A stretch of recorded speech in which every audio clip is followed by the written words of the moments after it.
بسم الآب والابن والروح القدس الإله الواحد آمين.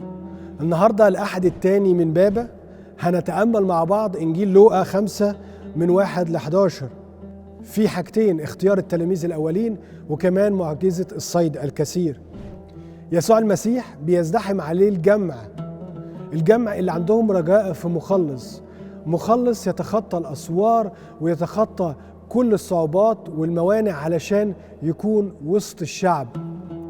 يسوع المسيح بيختار هو نفسه مكان يوعظ منه للناس، مش هيكل، مش مكان كبير وجامعة عظيمة، لكن على البحر وسط صيادين، وسط ناس بسيطة زي وزيك وزي أي حد. بيتجمع الناس حواليه وبيبتدي يوعظ. لكن الصيادين كانوا بيسمعوه وبيشوفوا قد إيه إنه حضوره مختلف. بعد ما يخلص وبعد ما الصيادين بيكونوا خلصوا شغلهم وفي إرهاق تام، بيقول لسمعان: ادخل إلى العمق وألق الشباك. سمعان هنا بيعمل حاجة بتناقض معرفته الخاصة، معرفة الصيد، وهو إنه بيقرر إنه بعد ما يخلص شغله يبتدي من أول ويصيد في الليل، واللي هي كانت حاجة مش واقعية في الوقت ده.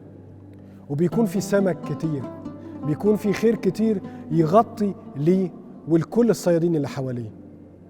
وهنا يسوع بيقول له حاجة مهمة جدا، بيقول له: ما تخافش، أنا هتكون معايا صياد للناس. في كذا نقطة هنا حابب أشارككم فيها. إزاي هنا في المعجزة دي اللي محدش طلب من يسوع إن هو يعملها، لكن يسوع بينتبه لحاجات سمعان بطرس تحديدا، بينتبه ليه وبينتبه لفشله وبيتدخل علشان يحول الفشل ده لخير وثمر كبير. ليه؟ لأنه سمعان عمل حاجة بتناقض معرفته، بيوقف معرفته وبيعمل فعل إيمان، بيسمع كلام يسوع ويتبعه. وعلشان كده يسوع دعاه علشان يمشي وراه بعدين. ليه؟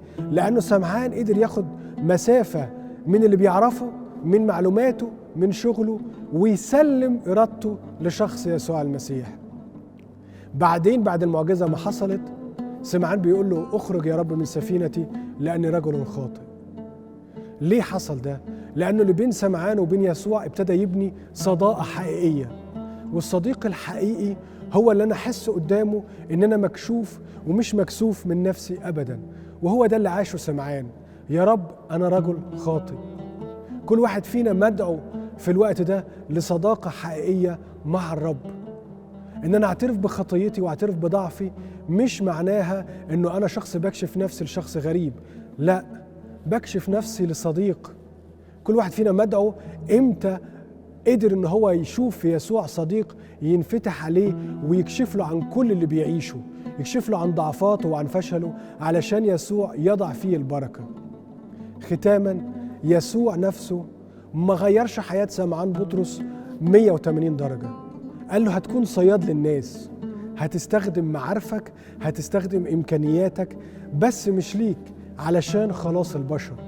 يسوع المسيح مش عايزنا كلنا نتنازل عن معارفنا وعن كل اللي نعرفه علشان نتبعه ونكون أصدقاء ليه.